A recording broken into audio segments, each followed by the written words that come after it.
This is Skylar's birthday present. Recognize the bag though from your present to me. Oh wait a second though. Wait, we gotta look at this. See, Skylar is sitting on my non-bed, and just in honor of this non-birthday party. Yeah. Yay! Oh, wait. Card. Yes. Skylar. I'll read it, Katie. Happy non-birthday, because it's not your birthday, and this is not your birthday party. Yay! And do I get to open? Yes. With shreds of magazine and colored paper. It's pretty. You can't dump it out. Don't. You have to pull it out slowly. I feel something metal. Furry handcuffs! Oh, this is the best present ever! What about the purple Grundo? Okay, the purple Grundo. He's in my book bag right there.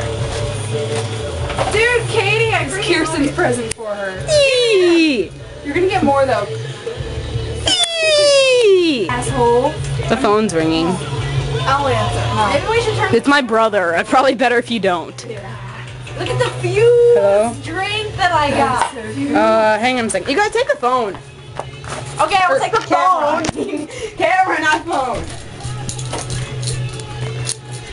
Mom, Ooh. where's my hat? I left it in my locker.